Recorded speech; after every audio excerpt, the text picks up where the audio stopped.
mooy il est technique il joue collectivement loolu moom ñëpp xam nañ ko mais bu ñu xaaree ci Jackson pour mu dugalal ñu but mais dañuy toog ba match bi jeex du ñu am dara quand yi góol bi mën na fa jóge Jackson raté bal bi il faut s'attendre à ça parce que réalisme bi nga xamante ne moom la ñuy xaar ci attaquant. tu es un peu sévère avec, non du sévère sax mais xam nga tey Jackson ku ne mënul football da ngay wax lu la neex. d'accord. ku ne Jackson du attaquant moderne da ngay wax lu la neex. mais dafa am li nga xamante ne moom la ñuy am mandargay attaquant kii buteur la mais kooku mënoo ko étiqueté jamono ji nii Nicolas Jackson. Mamour c'est suñu attaquant yu ñu am jamono ji ñi nga xamante ne les 28 jours ñi Pape Thiaw yóbbu à cette Coupe d'Afrique des Nations Jackson c'est le meilleur ma waxaat ko fii nii techniquement moo leen mën collectivement moo leen mën. défensivement moom mooy gën a apporter à l'équipe nationale du Sénégal coow li nag bari na nañ ko génnee nañ ko teg ci banc bi nañ jël kii partaloo ko mais système bi nga xamante ne moom lay Pape Thiaw di bëgg. dinañ ci ñëw la muy soxla dëgg-dëgg. waaw non loolu Nicolas Jackson jàpp na ni ko moom moo ko koy indil. d'accord wax nañu ci Nicolas Jackson xam naa ne instant bi nii yaa ngi bëgg a dugg. dans l'analyse tactique le schéma bi nga xamante ne moom la ñu proposé mais déjà rek comme ni ma ko waxee ils sont déjà 376 personnes à nous suivre sur Sport Life 221 nii lañ koy defee saa su nekk donc je pense que tey jii nii dañuy remercier vraiment les internautes yi nga xamante ne ñu ngi ñuy bàyyi xel à chaque fois ci bi la émission donc je pense que demain aussi on va se retrouver à la même heure li taxoon ñu wàcce woon heure bi mooy match yu doon commencer 12h30 donc je pense que programme bi gars yi day changer en fonction du calendrier de la Coupe d'Afrique des Nations. mais très cher yow balaa ngay avancer de trop ban gis-gis nga am ci biile attaque ndax c'est pas rassurant ndax foog ma delloo la question bi aussi. gis nga xel tey na de. gis nga Yaya. dafa am ay compétition yoo xamante ne ça se joue sur des détails. seetaan nañu démb match bi nga xamante ne Côte d'Ivoire football na ko ak Cameroun. Côte d'Ivoire am na lu mu wane en termes de productivité dans le jeu. effectivement. waaye gis nga bi ñu dugalee but ni Cameroun égalisé sur de petits détails xoolal match bi nga xamante ne le Maroc joué na ko xoolal démb Algérie c'est sur des petits détails c'est-à-dire une grande équipe avec de grands joueurs il faut savoir tuer très tôt les matchs et gis nga Sénégal bi muy football contre RDC effectivement amoon nañu benn opposition parce que nag dafa am loo xamante ne dañ ko doon fàtte et Sadio Mané jot na def quelques précisions nee na il y avait trop d'euphorie dans l'équipe et man jàpp naa ne que sax ce match nul là dina tax ñu xaw a sax dal tuuti parce que il y a une opposition nette des autres équipes et dama la koy wax encore une fois Coupe d'Afrique des Nations bii nii dina bokk ci Coupe d'Afrique yuy gën a bari surprise dina bokk ci Coupe d'Afrique yoo xamante ne dinañu gis vraiment des petites équipes ñëw wane lu leer nañ face aux grandes équipes. xoolal démb match bu amoon entre Algérie ak Burkina. le Maroc ak le Mali Sénégal RDC et nag RDC mënoon nañu indi lu nekk ci match boobule mais.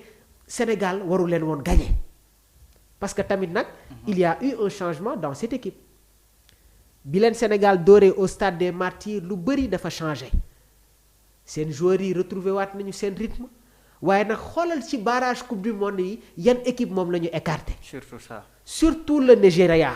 barki démb seetaan nañ leen ak Tunisie xoolal boobu les rencontres une première mi-temps très compliquée ñu ñëw dans la deuxième mi-temps mu mel ni comme si dañuy seetaan beneen match. et yaa ngi koy wax sànq il y a de l'intensité dans cette Coupe d'Afrique des Nations ñu bëri gis naa leen ñuy def analyse ne est-ce que Sénégal tey jii am nañu ay joueurs yoo xamante ne mun nañu indi boobu la intensité oui on a des joueurs yi nga xamante ne ils sont capables d'amener benn intensité au cours des matchs waaye nag loolu pour mu am yaa jàpp naa ne que Pape Thiaw war nañu ñëwaat tuuti ci schéma bi nga xamante ne moom la ñu joxoon satisfaction dinañ si ñëw dinañ ñëw sur l'aspect tactique parce que demain tamit contre le Bénin am na loo xamante ne Pape war na ko wane parce que nag dama la koy wax les Sénégalais sont passionnés de football waaye tamit les Sénégalais sont libres de faire une analyse critique objective loolu kenn du leen ko bañal parce que nag équipe bi ñun ñépp a ko moom il s'agit pas d'un club mais c'est une équipe nationale et loolu suñ ko waxee il y a le peuple derrière ñun ñëpp nag xam nañ ne que Pape Thiaw c'est un entraîneur qui mise sur l'offensif waaye nag match yi nga xamante ne gisagum naa ko yenn équipe yi football ko pour remporter cette Coupe d'Afrique des Nations dans certains matchs il faut remporter la bataille du milieu. Pour remporter certains matchs suñu demee sur les phases à élimination directe Pape Bouna Thiaw doit revenir sur le schéma 4-3-3. C'était juste une introduction dans l'aspect tactique waaye damay ñëw tuuti sur la conférence de presse laataa ñuy dem sur la projection ak tamit wala dañuy des ba tey ci match bi nga xamante ne joué nañ ko ak la RDC bu ñu yàq fil conducteur bi. Le Sénégal dans la première mi-temps gis nañ ne que l'équipe congolaise dañ doon accéder facilement ñun ci suñu zone déjà le premier but bi nga xamante ne refusé nañ ko dans cette rencontre hors-jeu bi. Bogonda a causé des problèmes à la défense sénégalaise waaye de même que Michak Elia nan ngay analyser yooyu la situation Yaya. c'est parce que Mamour ñun dañuy attaquer. Sénégal c'est une équipe qui attaque. Oui. mais ci attaque boobu noonu ngay def ñëpp ay dem. Oui. kenn du couvrir. yenn saa yi la Idrissa Gana Gueye di xaar. Oui. mais xam nga dañ doon ne Jacobs du dem mais léegi day dem mais léegi retour bi nag loolu mooy coow li moo tax Sénégal saa bu defee attaque perte de balle am mais équipe adverse bu defee contre mën nañ fa jël but. Oui. loolu mooy dangerosité événement bi. D'accord. mooy lan la mooy lenn rek moo mën a am mooy bu ñu attaqué benn ñaar ñetteel bi but la ñu war a am. te Yaya beneen constat bi nga xamante ne def naa ko mooy sur les replis défensifs man mënuma accepter attaquant yi di njëkk a dellu ci un milieu de terrain. loolu nag su ma ko waxee. sama xel dafay dem ci Pape Alassane Gueye man j'aime pas critiquer les joueurs man j'aime pas faire des critiques sur un joueur.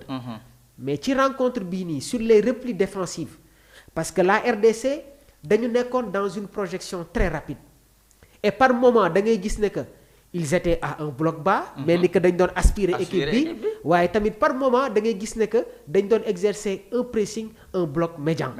mais Pape Alassane Gueye ci match bi je l'ai senti très lourd. parce que même suñu attaquants yi ñoom ñoo ko doon njëkk a def certains replis ñoom ñoo ko doon njëkk a accéder. ci yenn zones yi beneen analyse bi tamit. mooy gis naa ne que Pape Alassane Gueye ci match yi nga xamante ne mujjee na ko jouer avec l'équipe deuxième mi-temps bi si la si gën a nekk. est-ce que tey jii nii mi ngi teel a dugg ci biir match yi Pape Alassane Gueye match yi nga xamante ne Sénégal joué na ko récemment dama sentir beaucoup dans la deuxième mi-temps bi ñuy joué contre la Mauritanie bi ñuy joué contre équipe bi nga xamante ne moom mooy le Brésil waaye bërki démb bi tamit contre la RDC j'ai fait ce même constat. attention le Sénégal ñi ngi constater des failles défensives. surtout. et face à certaines équipes du Maghreb il y a des erreurs qui ne se pardonnent pas. jamais. est-ce que aujourd'hui Sénégal répondant bi nga xamante ne indi na ko face à la RDC suñ ko mënewee am na cette capacité dem jëliwaat beneen équipe rapidement parce que nag équipe su la mënewee ci yenn zones yi. il faut impérativement ci minutes yu ci topp nga égaliser. parce que soo ko defulee il peut y avoir quelques problèmes. laataa mu may ñëw sur les substitutions su ma ko waxee mooy les changements de Pape Bouna Thiaw. les failles défensives Yaya ban analyse nga ñuy indil foofu. les failles défensives Mamour. mooy repli bi nga xamante ne moom la Sénégal di football. dañ doon wax ñaxate mais boobu les rencontres contre la RDC gis nañ ni que def na progression évolué na bu baax ci boobule wàll. lu ñu doon xaar ci Crépin def na ko. mais retard bi nga souligné par rapport ak repli bi loolu moo des moo tax RDC Congo mën a dugal. mais Mamour da ngay constater que ni que Sadio day dellu da ngay constater que Iliman Ndiaye day dellu mais pourquoi pas doo retrouver Pape Alassane Gueye à ce niveau c'est parce que bal bi day gaaw mooy bal bi bu gaawee Pape Alassane Gueye pour mu mën a dellu day am ay difficultés. Gana était trop seul au niveau du milieu de terrain. dafa wéet Gana à 36 ans mooy couverture am na yi nga liggéey boo xamante ne moom rek kese. mënu ko def c'est impossible. donc du coup. oui bu ñu gisee nu ni mel ñu jàpp ni que Pape Alassane Gueye c'est pas un joueur bi nga xamante ne mën nañ xëy teg ko ci banc bi. mais ñu bañ a jël risque Mamour. ñu revenir ci ñu système bi nga xamante ne mooy avec les 3 milieux de terrain. d'accord lii analyse première mi-temps bi la